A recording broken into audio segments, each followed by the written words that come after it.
fucking animals in here, man. You always gotta watch out for snakes around here because they're all over the place.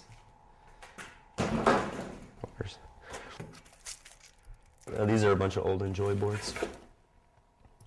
So when we were deciding the team for Enjoy, the original team, it was like basically we carried over Dave and Rodney just to fucking start it. Basically, you want people on the team that like you're familiar with, that are you enjoy being around and all that stuff.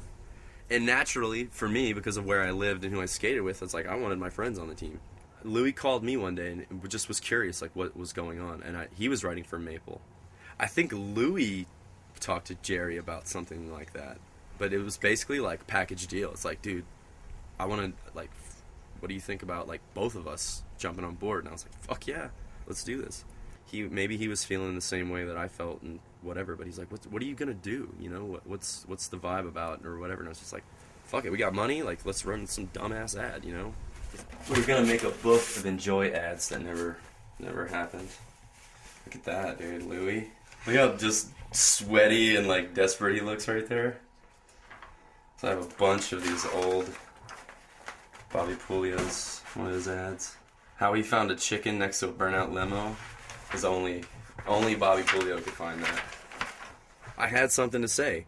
Every month, I had something to say. Whether it was, like, a little weird or dark. Sometimes I'd make an ad because I was pissed off that day. Like, I really liked doing what I did at Enjoy. Almost to a point where it became, like, obsessive. Sitting up and working on, like, a series of boards for, like, 24 hours straight. Like, I'm sure a lot of people were just like, oh, didn't you own Enjoy? Or didn't you, it's like, no, I didn't fucking own shit. I just worked and did, like, I laid out ads and I did some, like, catalog stuff and I did board graphics. Came up with just, I was like, I don't know if there's a title for it. Ideas person, maybe? I got so into doing that stuff that I didn't really skate that much anymore, But the thing is it's not like I was phasing out and being like, yeah, I'm going to transition out of being pro and, like, go into being, like, a guy who decides funny names for wheels. That would never cross my mind. It's just like I was so fucking busy that I didn't have time to skate. But, like, dude, Enjoy tours are off the fucking chain. It's just nothing but fucking hijinks, like, craze the whole time. I guess there were some rumors that he was unhappy. I mean, I knew he was unhappy because he basically he did all the art direction, and he was being a pro skater, and he also it was like his little baby, so he was trying to take care of it, and it was just too much for him. He just wanted to skate. What am I killing myself for, These guys don't care. They don't care if I fucking take a shit on a board and fucking put their name on it and whatever. I'm sure I'll hear some complaints, but, nothing I do, it just got to the point where it's like nothing I do matters. And here's the story. And this is, like, I'm looking back and this is really hilarious, but I had just gotten into town.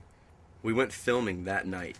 I pulled everything out of the car, set up the lights, did the generators and all this. We lit up this ledge. One of the filmers, Matt Eversole, was, like, grumpy because he didn't want to go filming. There's a bunch of us about to skate, and dude takes a fucking piss on the ledge. It was a painted ledge. He peed all over the fucking ledge. And I swear to God, this guy Jesse Erickson wanted to kill him right then and there. But I looked at that as a fucking sure sign. You don't need to be here anymore. They don't give a fuck about anything you do. So did you give a shit when Marc quit Enjoy? Yeah. I heard from somebody, Marc, that you didn't give a shit. No, I didn't react as, like, abruptly as some people did, but, like, I felt like it was over at that point when he quit. Like, I wasn't going to ride for that company anymore. Everyone knew that I wanted to leave. Matt Eversole decided that he would kind of take over Marc's position as, like, creative director. Like, him and Louis called me or met up with me and convinced me to stay, basically. So when he quit, I was not shocked, but, I was bummed. I was really, really bummed. Our friendship at the time wasn't based on, like, hey, team buddy, teammate. Just two random dudes, skated together all the time, lived together multiple times, just had, like, a lot of common interests, and that's what it was based on. And if he was stressing out, I didn't know that he was stressing out, and I didn't know that he cared that much, you know, because he always seems to, you know, take everything in stride.